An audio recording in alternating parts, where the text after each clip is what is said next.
Apa jadinya jika penemuan yang seharusnya memberikan manfaat bagi kehidupan ini malah membawa kesengsaraan dan kehancuran?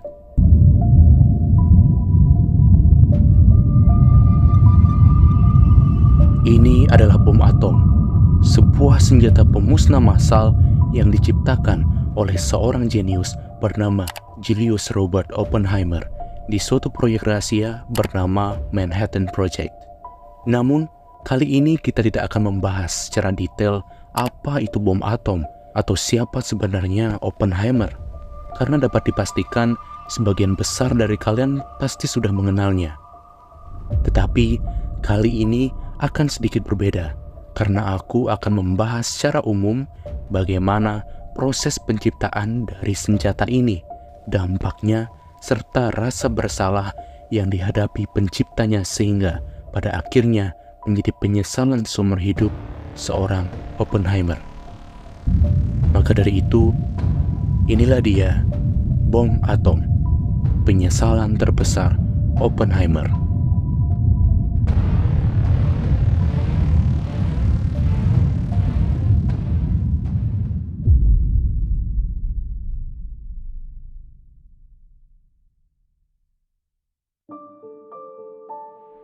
Saat itu, terdengar desas-desus rumor bahwa Nazi Jerman sedang melakukan penelitian tentang senjata pemusnah massal berupa bom.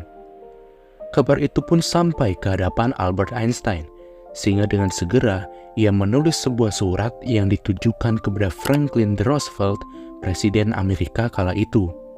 Surat itu memuat tentang munculnya sebuah kekuatan baru dari penelitian nuklir. Kekuatan yang baru itu diyakini mampu menciptakan kehancuran yang luar biasa. A single bomb of this type, carried by boat and exploded in a port, might very well destroy the whole port, together with some of the surrounding territory. Good God. Surat ini juga memperingatkan agar Presiden tahu bahwa teknologi semacam ini tidak jatuh ke tangan Nazi Jerman. Peringatan Einstein kepada Roosevelt inilah menjadi cikal bakal terciptanya bom atom yang pertama di dunia. Sehingga tepat pada tahun 1942, pengembangan bom atom secara besar-besaran dilakukan oleh United States Army Corps of Engineers atas perintah Franklin D. Roosevelt lewat program The Manhattan Project yang dipimpin langsung oleh Jenderal Leslie Groves sebagai ketua militer proyek Manhattan, sedangkan Robert Oppenheimer sebagai direktur ilmiah yang memimpin para ilmuwan.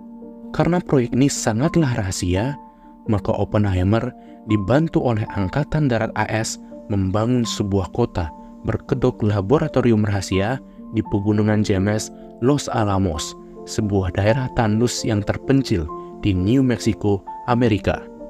Lalu, setelah 27 bulan lamanya, akhirnya laboratorium itu pun selesai. Dan dari sanalah perjalanan menuju bom atom pertama di dunia dimulai.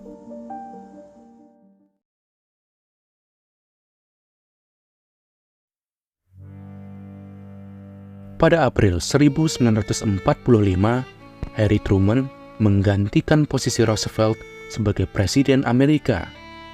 Ia pun segera mempelajari proyek Manhattan. Lalu, singkat cerita, The Manhattan Project berhasil menciptakan 3 buah bom atom. Bom pertama yang dinamakan Trinity adalah bom uji coba yang dimana saat itu diledakkan pada tanggal 16 Juli 1945 di Alamogordo, New Mexico. Tepat di pagi hari pada pukul 5:29:45, bom itu pun diledakkan.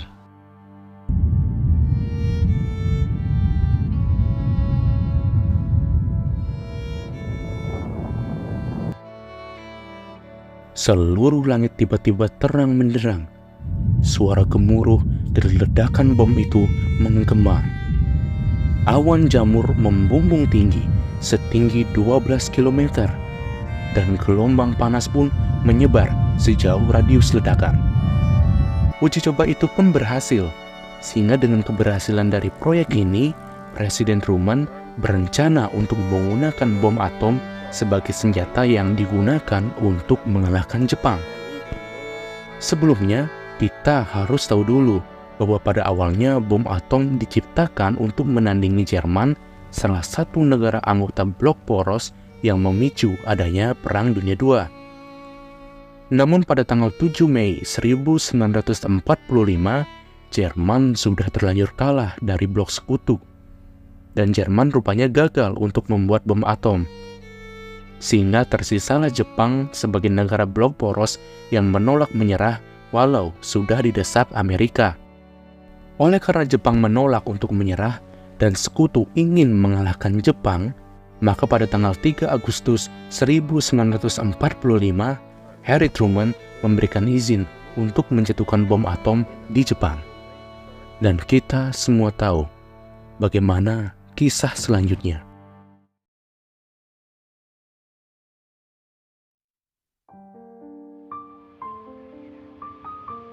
Dari ketinggian udara pada tanggal 6 Agustus 1945 dengan menggunakan pesawat terbang Enola Gay, bom yang bernama Little Boy dijatuhkan dan meledak di kota Hiroshima.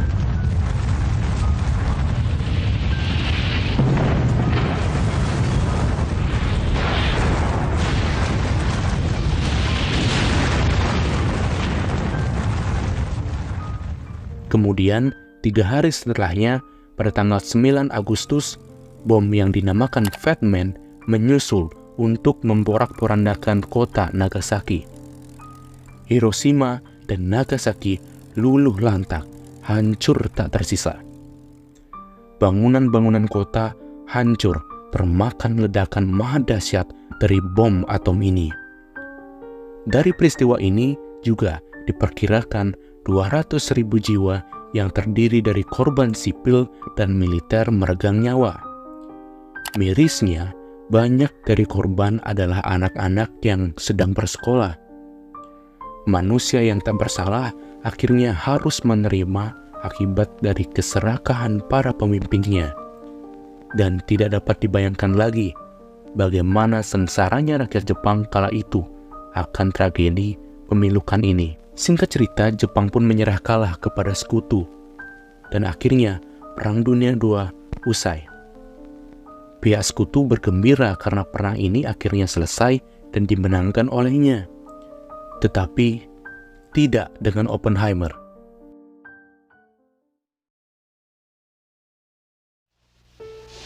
It had seen the death of tens of millions. It had seen brutality and degradation which had no place in the middle of the 20th century. Penyesalan memang selalu datang di akhir. Begitulah yang dirasakan seorang Robert Oppenheimer sebagai pencipta dari bom atom yang sudah merenggut ratusan ribu nyawa dalam sekejap kedipan mata.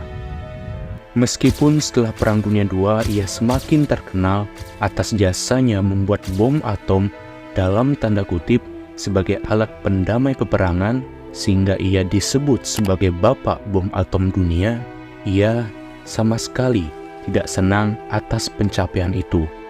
Mengingat kembali tragedi yang terjadi kala itu, banyaknya korban jiwa bergelimpangan dan kehancuran yang disebabkan oleh penemuannya membuat seorang Oppenheimer merasakan penyesalan yang amat sangat besar sampai akhir hayatnya.